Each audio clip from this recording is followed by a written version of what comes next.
Hi, my name is Bruce Wilkinson. On behalf of Teach Every Nation, I would like to welcome you to a brand new course called 70 times 7, Finding Peace by Forgiving Others and Yourself. From the feedback from people who have taken this course, your life may never be the same. People have discovered how to be free from the torment of unforgiveness. They have forgiven other people who have deeply wounded them and released them from their inner heart prison. You'll probably shake your head in wonder as you learn the 7 stages in the slide of unforgiveness. You'll learn how to forgive by following Christ's 5 requirements for full forgiveness. Most people, they try to forgive over and over again because it never seems to work. Do you know why? It's because they don't know God's powerful process of complete forgiveness. Then you're going to learn how to forgive yourself. You see, many people can't find peace no matter how hard they try because they've never been able to forgive themselves. But this series will set you free, just like one of my friends who texted me last week. He said, I officially forgave myself for everything over the last 2 days. I haven't felt as free since I was 14 years old. 34 years, he said, wasted in shame, in self-pity, in condemnation, and fear. During the process, God remained faithful every second of the way, and I'm finally back. Thank you for caring enough about me to make the course my good friend. Isn't that something? My goodness, just think about that. Well, in a few seconds, you're going to join with me and a group of people in South Africa where we videotape this powerful course 70 times 7. In fact, we simulcast that taping to over 20 different nations, to thousands and thousands of people who are searching for joy and freedom that only comes from forgiveness. And even as I tape this brief introduction to the course with you, we're translating this very course into the Arabic language to broadcast it to the 66 nations in the 1040 window on our globe, focused in the turbulent Middle East. Because, everywhere around the world, the need for forgiveness couldn't be greater than it is today. But not only for the world, my friend, but how about you? So how about you open your workbook and read along with us in the course textbook, The Freedom Factor, Finding Peace by Forgiving Others and Yourself. So thank you for joining with me as we discover one of the greatest gifts Jesus came to give the world, the gift of forgiveness. Open your heart, because forgiveness is knocking, and it's time for your miracle.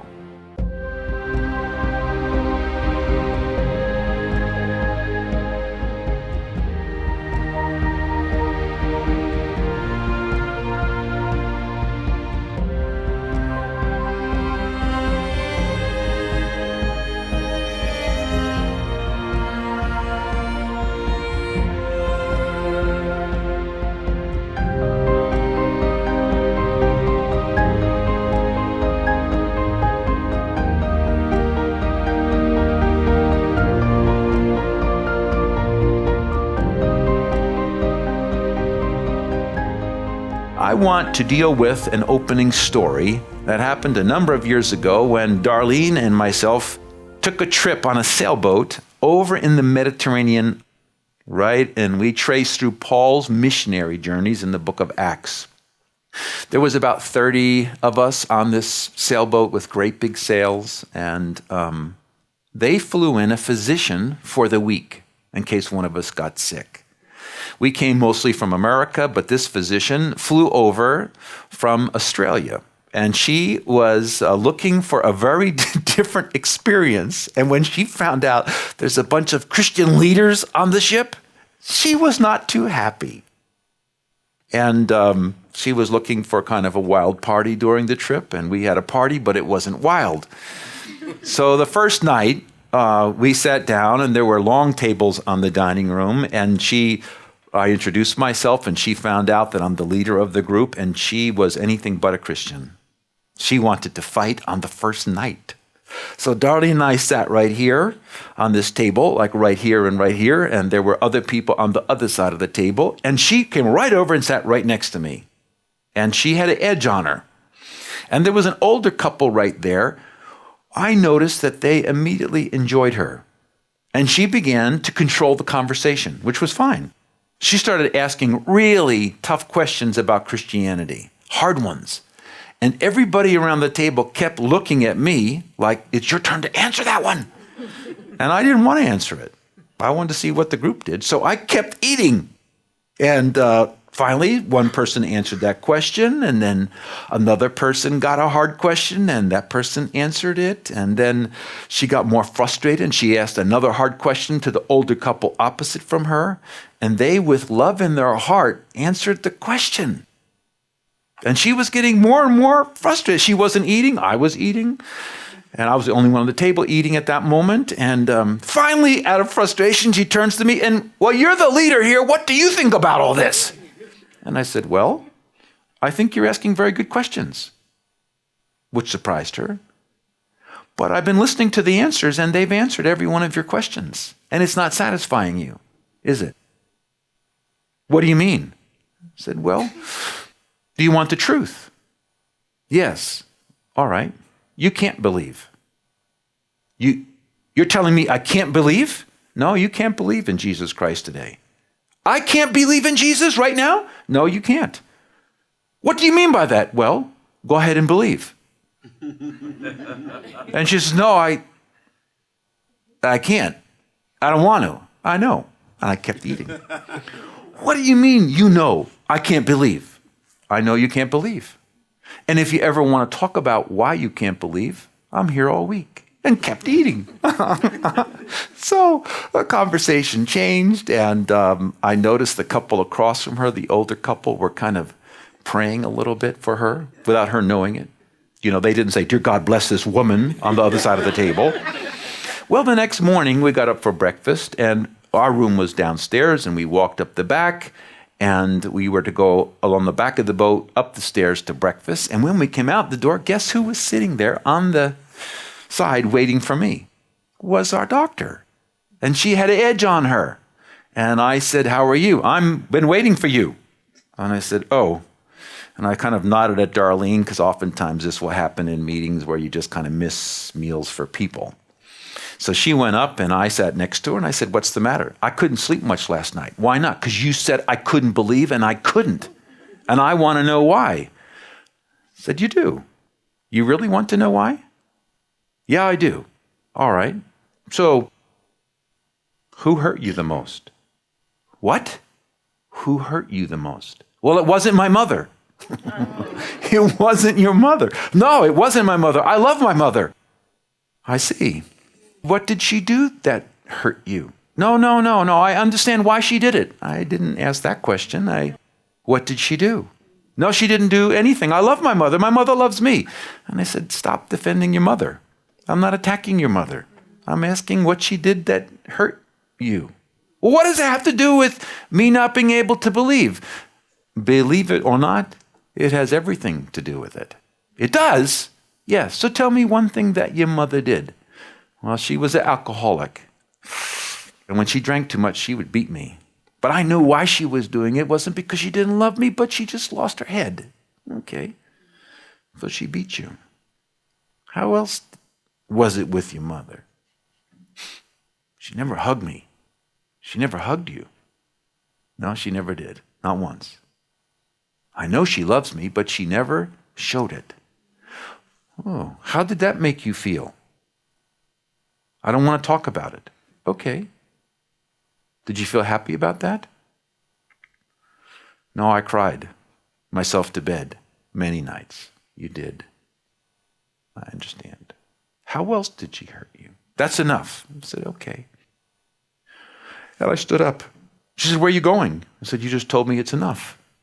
And I said, if you really want to get free, why don't you take your pad, because she had a pad on her lap, and write down all the ways your mother hurt you. Not if she wanted to, but she did.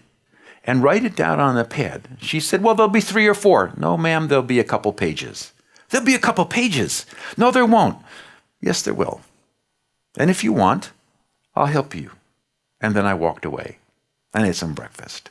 After all, priorities are priorities, and it was time for some coffee. Well, I didn't see her all day, and she didn't sit at my table at dinner that night, and I just was praying, Lord, release this lady.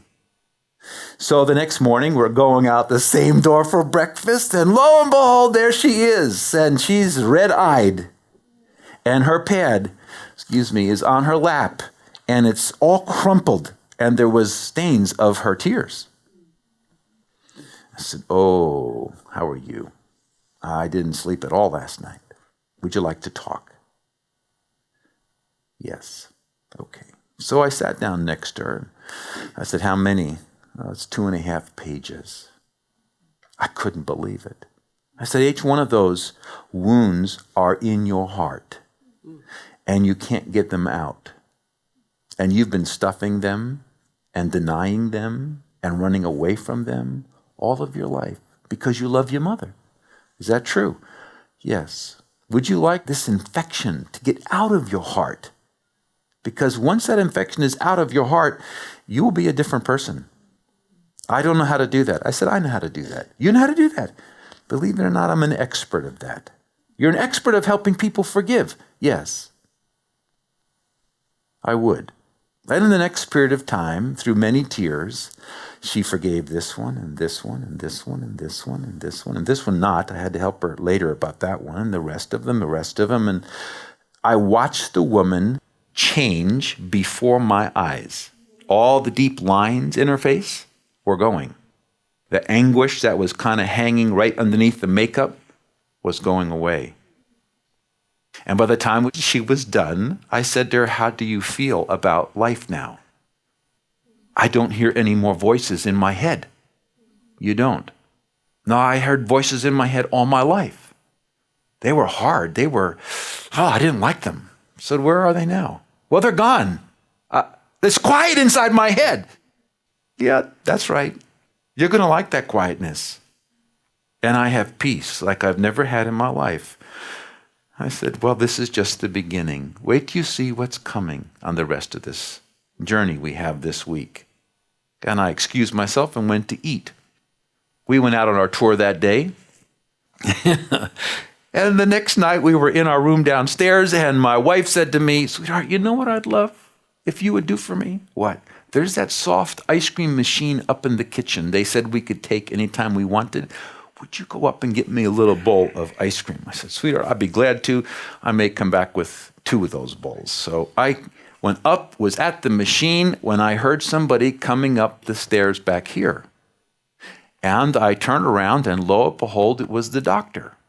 Much different, radiant person. And she came up, and I said, oh, how are you? And she said, oh, I've never lived like this. Then out of these stairs came that old couple. And they came walking over, and I then realized God was doing a setup. I hope you know he does this all the time. By the way, you've been set up. You've been set up, and wherever you are, God is giving you a massive gift today. Amen. He's bringing something that will change you forever. Well, I turned to the lady and I said to her, you can believe, can't you? Yes. Starts to cry. Would you like to believe in Christ right now? I said, well, the perfect people to do that, to introduce you, is this older couple, because I noticed they loved you from the beginning. And I said, besides that, my ice cream is melting. So I walked right past them and went downstairs. Why? Because the Holy Spirit brought her up, brought me up, brought the couple up. Why? It was her time. Could it be that many of the things you wish could be true about your life, no matter how hard you try, isn't true about your life?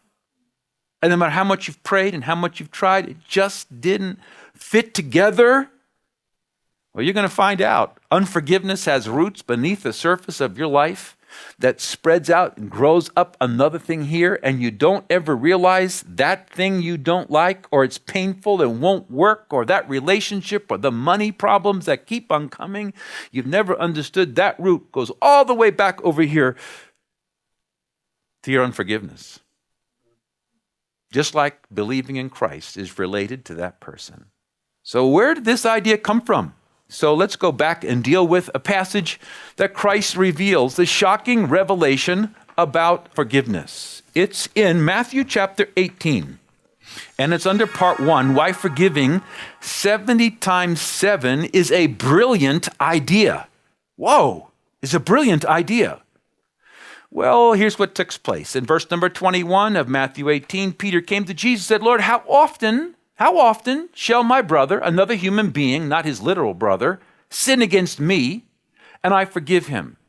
Up to 7 times. Now, when Peter said that, he was expecting an affirmation from God. You forgive somebody 7 times? That's a lot.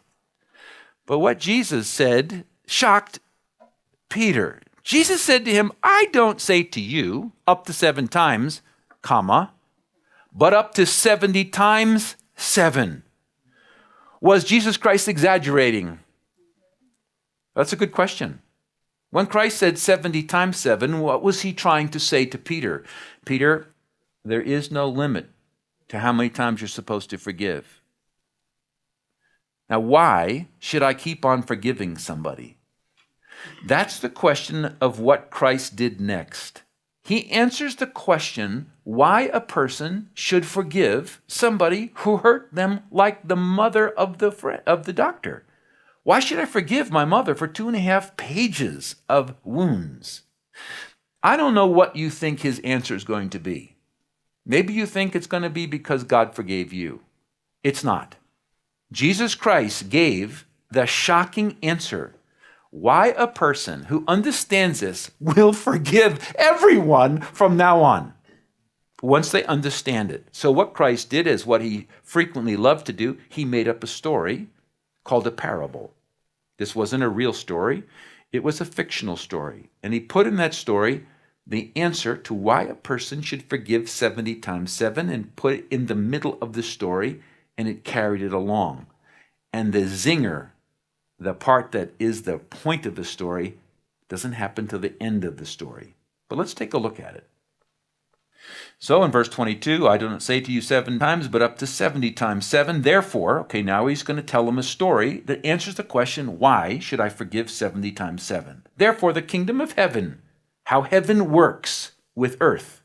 The kingdom of heaven is like a certain king who wanted to settle accounts with his servants. And when he had begun to settle accounts, one was brought to him who owed him 10,000 talents, a big fortune. But as he was not able to pay the king, his master commanded that he be sold to pay off the debt, and his wife be sold to pay off the debt, and the children to pay off the debt, and all that he had, that payment may be made. Whoa, the servant is traumatized. He doesn't argue that he owes it. The servant therefore fell down before him, saying, Master, have patience with me, and I will pay you all. The truth of it is, he couldn't pay it all. The amount of money that there is impossible to pay off. The master of that servant was moved with compassion. Whoa. Why? Because he fell down on his knees and was begging. And he responded with compassion. You see somebody begging right in front of you on their knees? I did this once. Not for something that I had done to the man, but in which another man had done to that man, and he wouldn't forgive. And this was a big thing, and God was going to judge him severely for not forgiving him. I, with 5 other men, spent the day with this man at his request. And at the end, I was so fearful because he wasn't going to forgive and was going to sue the man that I got on my knees in front of him in my office. I literally got out of my chair. I got on my knees. I grabbed his knees and I said, Bobby, I beg you to forgive that man. And I was so moved, I was weeping. I said, let me be the man and let me apologize to you for him. Please forgive him. When that happened, that broke my friend Bobby's heart, and he forgave. When a person humbles themselves like that, it can powerfully impact you. Have compassion. Then his master, verse 27, of that servant was moved with compassion. Now look at these words. Released him. Whoa. He released him. And then, after he released him, he forgave him the debt. So there's two separate parts here. You release the person and you forgive the debt. But that servant who was forgiven went out and found one of his fellow servants, probably a person who worked with him or for him, who owed him 100 denarii, not very much money. And he laid hands on him and he took him by the throat, saying, "Pay me what you owe." So his fellow servant fell down at his feet and begged him, saying, "Have patience with me and I will pay you all," because he probably could have. But he would not. He would not let him have the time, but went and threw him into prison till he should pay the debt. So when his fellow servants, who were watching all this, who saw the first man beg at the king's feet and got forgiveness, went over to the other person who owed him a little bit and threw him into prison, they saw this, they were very grieved. They were upset. And they came and told the king, the master, all that had been done.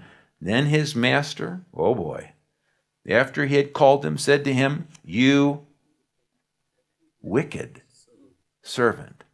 Do you realize unforgiveness is wicked? Yeah. Whoa. The last person you didn't forgive, you were wicked. That repositions it, doesn't it? I forgave you all that debt because you begged me. Should you, now look at this, should you not also have had compassion on your fellow servant, just as I had pity on you? Now here's the question. What's the king going to do now? And his master, the king, was angry and delivered him, now underline this, to the torturers. For how long? Until he should pay all that was due him. Now here's the zinger. Here's the point of the parable. This is the shocking part. Jesus now pulls back the veil between heaven and earth and lets all of us find out what the kingdom of heaven does to somebody on the kingdom of earth when they will not forgive. And it's not good news. So, said Jesus, just like the king threw him to the torturers until he pay all that was due him, so my heavenly Father will do to you. What's that? Throw you to be tortured. If each of you, underline these next three words, from his heart does not forgive his brother, another human being, his trespasses, the things he did wrong against you. Do you realize what Jesus revealed? That as the king threw the man to the torturers, listen carefully, he didn't throw that man to prison. He threw him to people that would torture him until the torture continues. Listen, the torture continues until that is paid off. Then Jesus gives the answer. Peter, you want to know why you should forgive 70 times 7? Because if you don't forgive, my Father will do that to you. He will deliver you to the torturers. For how long, Jesus? Until you forgive the person for every single thing he did that hurt you. You mean I get torture until I forgive? Yes, you do. And just imagine if you have 2 people that you don't forgive, and 3 people, and 4 people, and 10 people. And that's why life doesn't make sense. We don't understand the torture that comes from things emotionally, physically, financially, relationally, could be related all the way back because the Father said, nope, she won't forgive. Let's encourage her to forgive by sending her to be tortured all this time, and then she doesn't forgive another person. The torture increases. Then the person prays for that, asks people to fast for that, and it doesn't work. Why doesn't it work? Because we didn't connect it. That's still going on. And here's a person who couldn't believe in Jesus because they didn't believe or didn't forgive their mother. Just imagine what's happening in your life. So let's make some points about this as we get into this session. Number 1, God desires that everyone forgives everyone for everything. Number 2, God describes people who don't forgive as wicked. As wicked. Therefore, if I don't forgive you, I am wicked. Point number 3, God delivers everyone who chooses not to forgive to the torturers. I want you to understand something. God doesn't torture you. Look here. God doesn't torture you.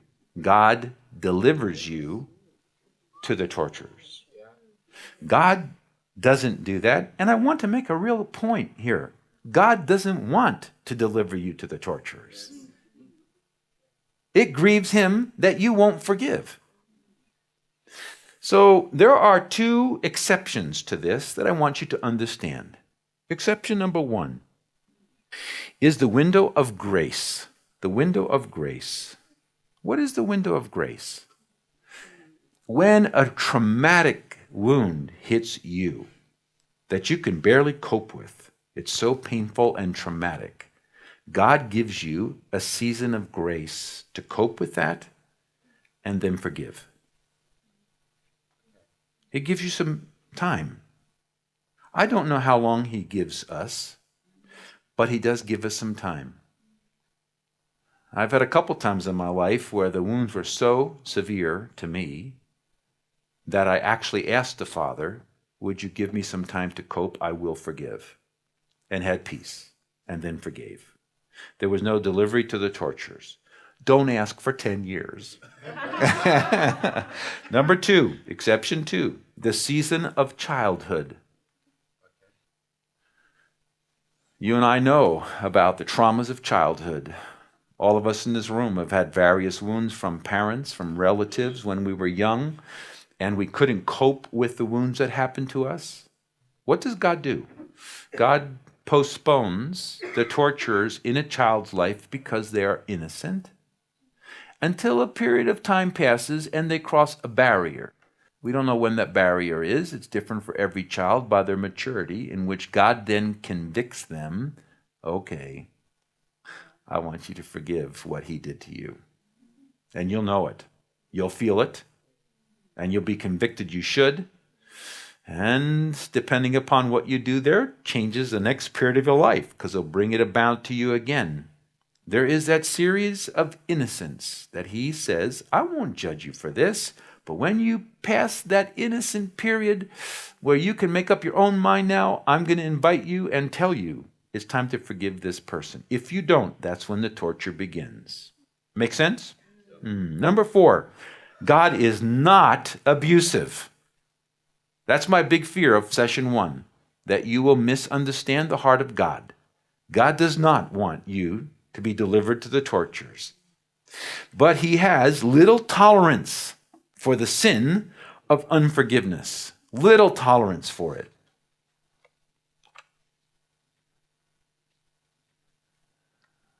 We'll talk about later on today why God has little tolerance for this. Point number 5. You probably are wondering, what does it mean to be tortured? That comes from a Greek word. As you may know, the Old Testament in the Bible was originally written in Hebrew, and we translated into the language that we're from, like this is English. And the New Testament is written in mostly Greek. And therefore, when people like myself who've studied hard and learned some about Greek and some about Hebrew, I always want to know myself, what's the Greek word behind torture literally mean? I wanted to know, what does it mean? And the word is basanizo. B-A-S-A-N-I-Z-O.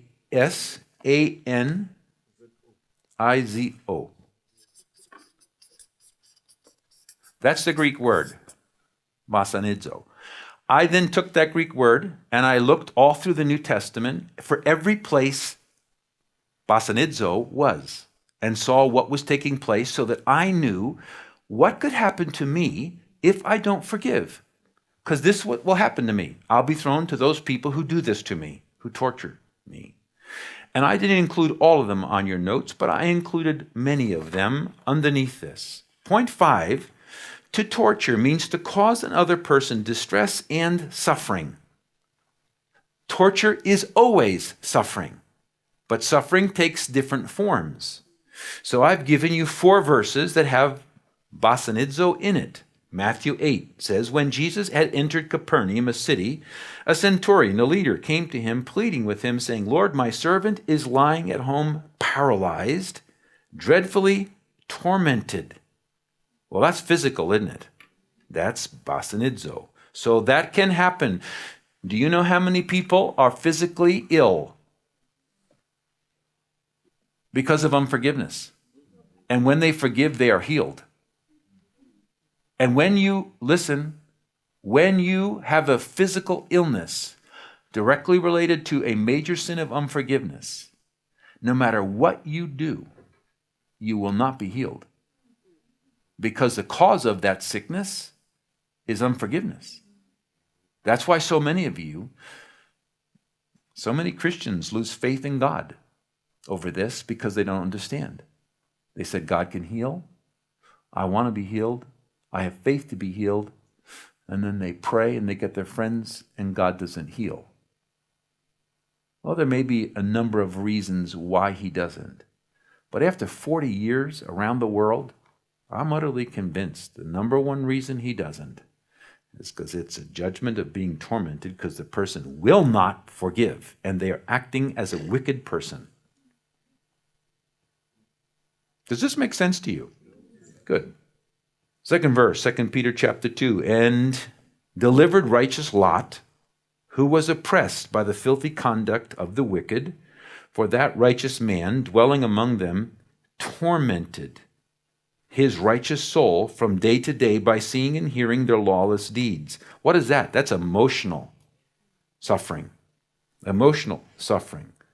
Then Revelation 12:2, then being with child, she cried out in labor and in pain, that's basanidzo, to give birth. And probably the most serious one that I found was in Revelation 20 at the end of the age, when the devil who deceived them was cast into the lake of fire and brimstone, where the beast and the false prophet are, and they will be tormented day and night forever and ever. Look up here so you hear this sentence very clearly. Not all suffering, physical, mental, emotional, financial, relational, is from the sin of unforgiveness. But having talked to psychologists and psychiatrists and done a great deal of research, it appears a safe guess would be between 60 and 80% of all of that is related to unforgiveness. One of the classics ever written about this was by a secular man who did research and found out that 92% of everybody that are in a mental institution, 92%, would be released if they forgave other people. But they would not. Number 6, the torturers apply discipline. The torturers apply discipline until forgiveness is fully granted. What happens when you forgive? The contract is ended. The father says, that's enough. They finally did what was right. No more torture. Number 7, circle this one, put it in red. Fear of the torturers is Christ's reason to forgive without limit. Christ, why do you want me to forgive? Because you don't want to be tortured, do you? Good. The basics of forgiveness is part number 2. And I want to quickly help you understand this. And I'm going to use a physical illustration and a heart illustration. Let's say that last week I fell down at the game park and I got a big cut in here. And we had a physician on the game park, and let's say he came and cleaned out the wound. And what would happen in about a week or 2? It'd heal itself. The doctor doesn't heal anything. They can't heal it. They have no power to heal it. They just want to get it ready so the body can heal itself. That's because how God made the body. But what would happen if he missed a bunch of dirt way down deep inside of it? And he put stitches in it. What began to happen to that wound? it become infection. Then it become real sore. And let's say that I just saw this man here today and he didn't know I had an infected sore here, and he said to me, hey, how are you doing? What would I do? Watch this now. I would overreact, and he would wonder, what did he do wrong? This happens with unforgiveness all the time, where you do something or say something to somebody and they overreact, and you said, where did that come from? Something going on inside that wasn't even related to you. If I do not take care of this, soon I'll have a line down here, and I'll get a little bit of a temperature. Then my head will begin to become a little cloudy. Then I'll start to get a big temperature. And I could eventually, if I left this alone, that infection could spread everywhere in me. But if I go back to the doctor and say, oh, there's something wrong in here, and he cleans it up and takes it out, what happens to the wound? It heals up. It may take a little longer this time. And in a month, when I see this man and he says to me, how's he doing? And he goes like this, guess what? I won't even feel it. Wait, I won't even feel it. Wait, I won't even remember it. Now apply that to forgiveness, because forgiveness doesn't take place in your arm. Where does it take place in? Oh, right. And guess what? It's hidden. You can't see it.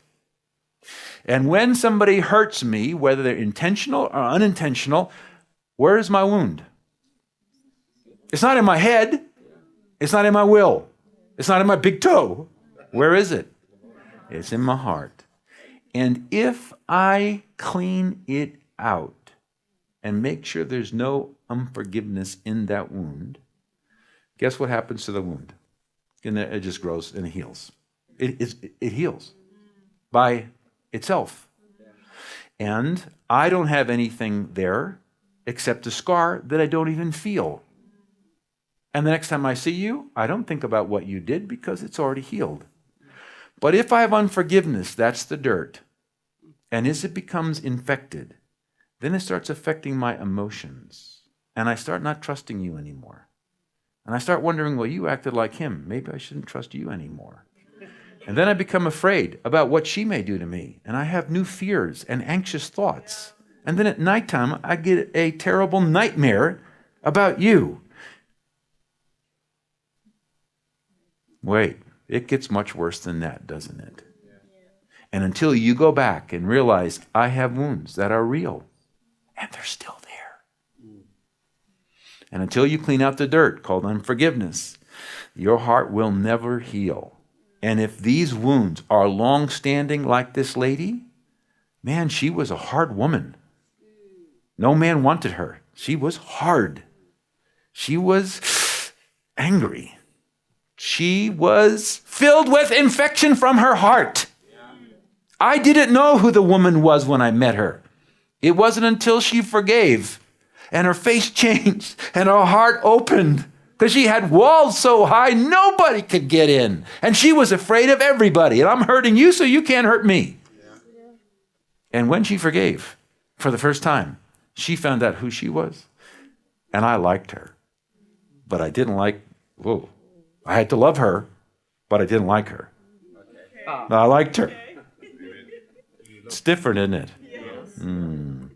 So could it be you've never found out how you really are?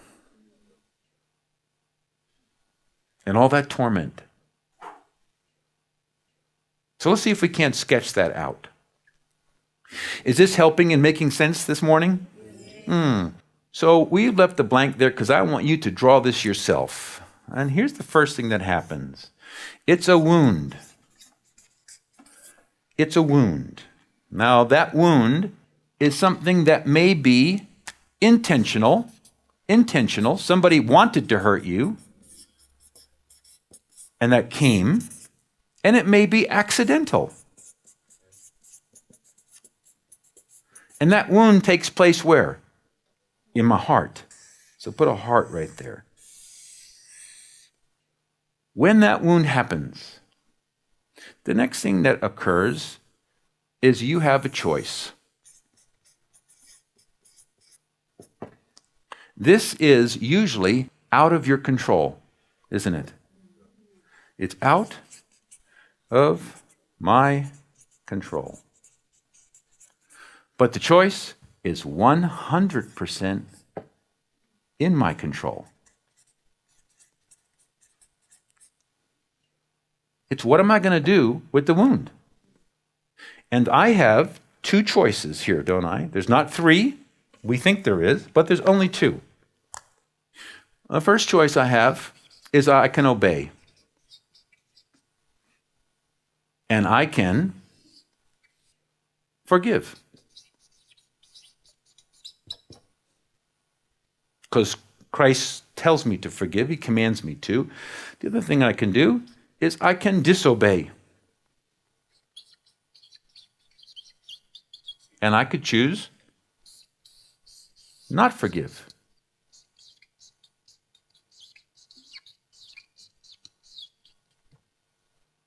What happens when I forgive?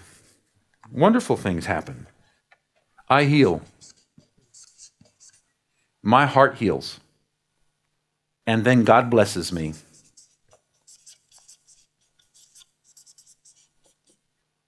He always blesses a person who forgives. Always. If I don't forgive, I get torment.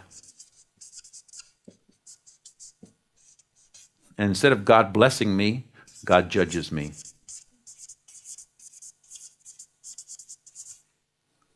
That's how forgiveness works. It's pretty simple.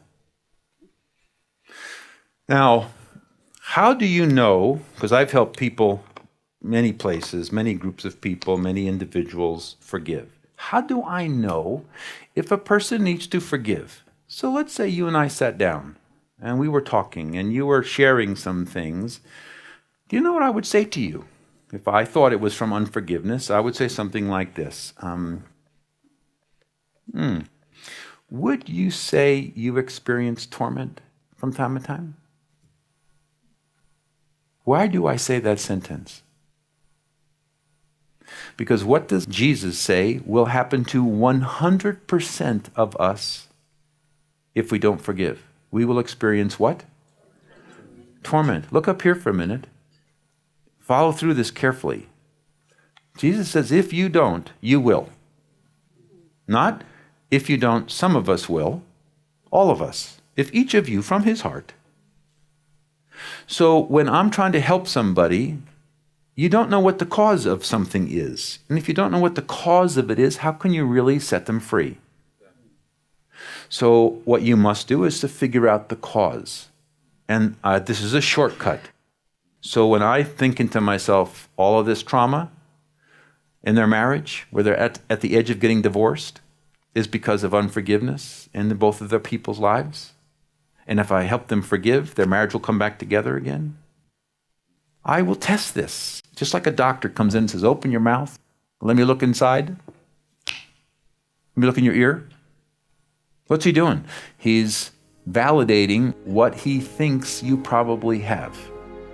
So how do I do this? I use what Jesus revealed, that you will be sent to the tortures and be tormented until you forgive.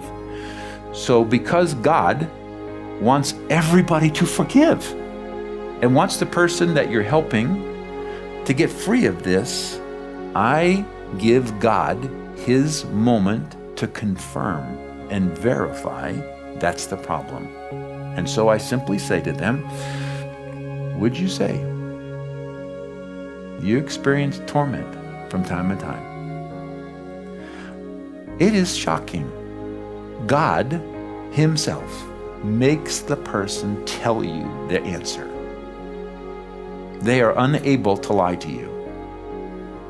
The person will bow their head a little bit and say, you know, I never thought of it like that. Yeah, I do. I do experience torment. Even before you talk about unforgiveness. In my life to this moment, there's never ever been one exception to using that sentence. If the person says, no, I don't have any torment, I really don't. So you don't ever experience really bad anguish or anxiety or terrible thoughts? No, I really don't. It's not from unforgiveness. So at the bottom, in the conclusion, I have the forgiveness verifier. Would you say you have experienced torment. You don't have to teach this passage to them.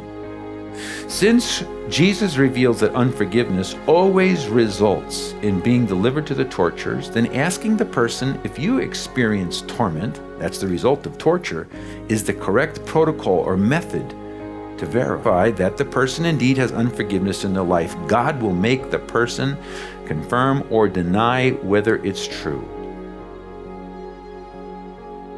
So let me ask you a question. Are you ready to open up a little bit? Really? Let's test you out. Open your mouth. Let me put the stick down. Let me look in your ear. How many of you need to forgive at least one person? Let me see your hands. At least one. This course is for you. Wait till you get free of all of this. And wait till the Father in the kingdom of heaven says to the torturers, I cancel the contract, it's over, set them free.